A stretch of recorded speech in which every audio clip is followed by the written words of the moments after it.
Back in 2019, on a crisp spring afternoon in Rotterdam, a 25-year-old woman stepped onto the stage at one of Europe's biggest digital marketing conventions. She looked confident, polished, untouchable.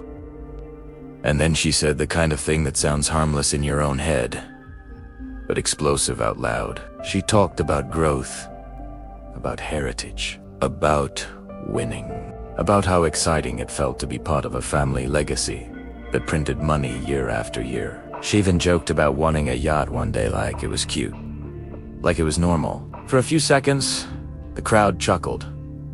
Then the room changed, because the company she was praising, let's call it Bergman Baked Goods, famous for butter biscuits, chocolate-covered cookies, and those animal-shaped crackers every kid recognizes, wasn't just some cheerful brand built on flour and sugar. It was a brand with a shadow. And the internet doesn't forgive a shadow when you smile too wide. Within hours, clips of her speech spread everywhere. People weren't angry just because she was young and rich and casually dreaming about luxury. People were angry because the money she celebrated came from a family business that during the war years had used forced labor. Not rumors, not vague history. Real workers, brought in under coercion, used to keep production running when the country was at war, and human beings were treated like tools. The backlash hit like a wave.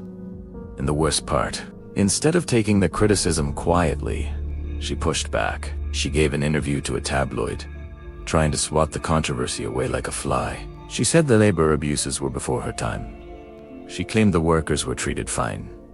She even suggested they were paid like everyone else. It was the kind of response that doesn't calm a fire. It pours fuel on it. Days later, her family pulled her out of the spotlight. A public apology appeared carefully worded, professionally polished, designed to stop the bleeding. But it was too late. Because when a famous brand stirs the pot, investigative reporters don't walk away. They lean in. They started digging into the family archive, old company records, war business networks, and the uncomfortable question that hangs over so much inherited wealth. Where did the fortune really begin? What they found wasn't a single ugly incident. It was a pattern. Memberships in the ruling party, donations to powerful paramilitary organizations, business acquisitions that happened conveniently after occupations, factory expansions that matched the timeline of exploitation. And suddenly, the speech on that stage didn't look like a young woman being cringe. It looked like a modern face standing on an old foundation, one that had never been honestly cleaned. The family responded the way families like this often do. They hired a respected historian. They commissioned a study. They promised transparency. Only after it became convenient, only after the scandal forced their hand. And the truth is, this wasn't unique. It wasn't even rare. Because here's the quiet reality that sits behind a lot of Europe's strongest economies. Some of the most important enterprises aren't run like public companies. They're run like dynasties. Families. And families have long memories and longer silences. This story is about 3 such dynasties, 3 family empires, famous enough that you, VA, probably bought their products or invested in their companies without ever knowing the names behind the curtain, and 3 families who didn't fully face their past until they had no choice. The first story starts with a name you'll recognize, even if you think you don't. Go to the frozen aisle of any supermarket. Look at baking mixes. Look at puddings, pizza, cake, decorations products that are practically household furniture. Now imagine the empire behind that shelf. Let's call it Dr. Ostergroom, a multi-billion euro. Family business, quiet owners, careful public image, global reach, a brand that feels safe. But behind the brand is a family line tied to an older circle and network that bridged industry and politics during the darkest years of the 20th century. Back then, there were gatherings, private clubs, where uniforms and suits sat in the same rooms, where industrialists supported the nation, where money moved without the public seeing the hands. One man in that circle wasn't just a donor. He was a believer. Let's call him Karl Kesselman, CEO with influence, money, and proximity to people who shaped policy with cruelty. He hosted meetings, funded pet projects, and treated ideology like a badge of honor. He wasn't simply doing business. He was choosing a side. And in a twist that reads like fiction, The boy who would inherit the empire grew up under his wing. That boy, let's call him Rudolf Oster, didn't stumble into the system. He volunteered. He pursued status. He aligned himself with the winning power of the time. Later, when the war ended and the country claimed it was rebuilding, Rudolf presented himself as a practical man who just wanted to move forward. He claimed ignorance. He claimed distance. He claimed he didn't truly understand what the system had become. But the record didn't match the story. Here's the part that makes people clench their teeth. After the war, when justice was supposed to be a reset, accountability became a negotiation. Rudolf faced a process that looked serious on paper, but inside, it moved softly. His casi didn't explode the way it could have. His pasti didn't become a permanent wall. Instead, he was cleared through internal decisions that were convenient. And then he became CEO. Not only did he lead the company, he expanded it, diversified it, strengthened it, turned it into a modern empire that could feed generations of heirs. When he died decades later, the fortune didn't vanish. It multiplied. Children inherited power. Foundations were created. Museums were funded. Scholarships appeared. The family image became philanthropic and polished. But one detail mattered. For most of his life, Rudolf did not want the company's past investigated. He didn't forbid it loudly. He just kept it from happening. Quietly. And that is the signature of these stories. Not screaming denial, but controlled delay. Only after his death did the next generation finally commission historians to tell the full story. And when the findings came back, the family's public handling split into two emotional camps. One side said, "We must acknowledge it openly." The other side said, "We've already dealt with it enough." And that argument over a name, over a foundation, over what enough means became a civil war inside a billionaire family. Not with fists, with legal language, press statements, and silence. What the public saw was a smooth brand. What the family lived was a fracture. And even now, if you browse the company's international website in English, you might find a carefully framed biography about rebuilding and innovation. You may not find the sharper details, not unless you search in the right language, not unless you already know what to look for.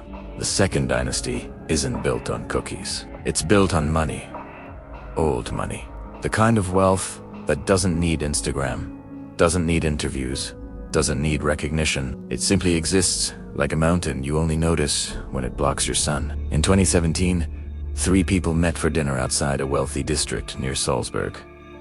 A publisher, a journalist, and an asset manager. Smooth, confident, casually poisonous, according to sworn statements later. The asset manager spoke the way conspiracists love to speak, hinting that certain groups controlled everything, that bankers and lawyers were pushing the country toward ruin, that the truth wasn't being printed. He floated an idea, a new newspaper that would finally say what others wanted. And months later, it appeared, a publication aligned with a rising political movement, loud, angry, and eager to exploit public frustration. The question came fast.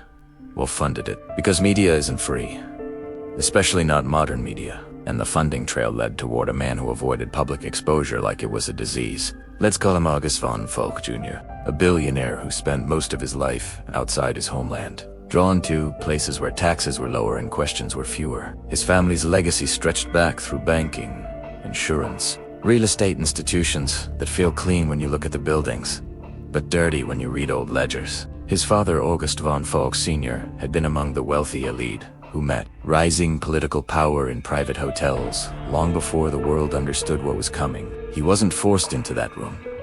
He chose it. He raised money for paramilitary groups. He used his influence to target rivals. And when discriminatory laws made it easy to seize assets from families labeled undesirable, he benefited. Because the war wasn't just fought with weapons. It was fought with paperwork, ownership transfers, forced sales, cleansing.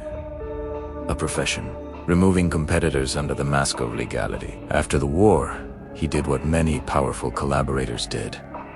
He survived. He paid fines that barely scratched the surface. He appealed.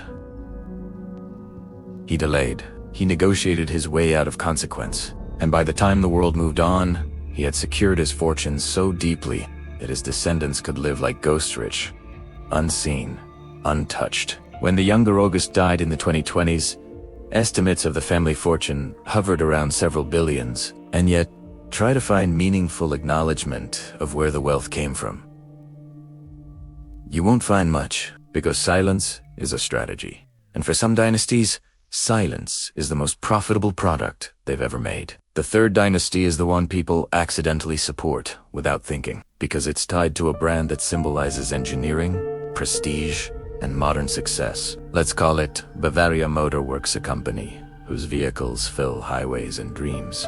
In 2015, the richest woman in the country stood at a press conference, speaking about leadership, responsibility, the future. What she didn't speak about was her family, as early as Slada, the one built during the era when factories ran on exploited bodies. Her grandfather, let's call him Gunther Quandt, was not just a businessman during those years. He was essential. His factories produced critical industrial goods. His supply chain merged with the war machine. Forced labor filled his workforce as the system tightened. There were camps. There was collaboration. There was brutal arithmetic treating human life like a monthly cost, like inventory that could be replaced. After the war, justice somehow slipped. He was categorized as a follower, not a driver. A fine, a label, a shrug. Then he returned to wealth, returned to influence, returned to respectability. And when he died, his descendants inherited a fortune that would later grow into one of the most powerful holdings in European industry. They created foundations in his name promoting responsible leadership. They funded scholarships. They sponsored cultural events. But for years, their full family history remained locked. Behind controlled access, only surfacing when media pressure became too loud to ignore. In the late 2000s, a documentary aired. It forced the family into a corner. Only then did they commission historians. Only then did they support memorial projects. Only then did they meet former laborers. And even then, the public could feel the pattern. Not proactive honesty, reactive damage control, polished statements, selective transparency, partial answers. Some questions were never answered. Some names stayed on buildings. Some awards continued as if a title could rinse blood from a legacy. So, what does this all mean? It means the modern world is filled with brands that feel normal, safe, even comforting cookies, baking mixes, newspapers, cause while the wealth behind them sometimes traces back to eras, when morality was replaced by opportunity. It does not mean every heir is guilty. A granddaughter is not her grandfather. A modern CEO is not automatically a criminal. But money has memory. And when families inherit fortunes built during a system of exploitation, the ethical question isn't, did you personally do it? The question is, what did you do with the truth once you knew? Did you face it early before scandal? Or did you hide, twist, delay, and negotiate until it became convenient to be transparent? Because there is a difference between remembrance and branding. There is a difference between accountability and PR. And in a world where dynasties can buy silence for decades, the only thing that consistently breaks the seal is pressured journalists, records, survivors, and the public refusing to forget. Some families learned that lesson late. Some still haven't learned it at all. And that's the unsettling part. History doesn't disappear. It waits. Quietly, like a locked archive, until someone finally decides to open the door.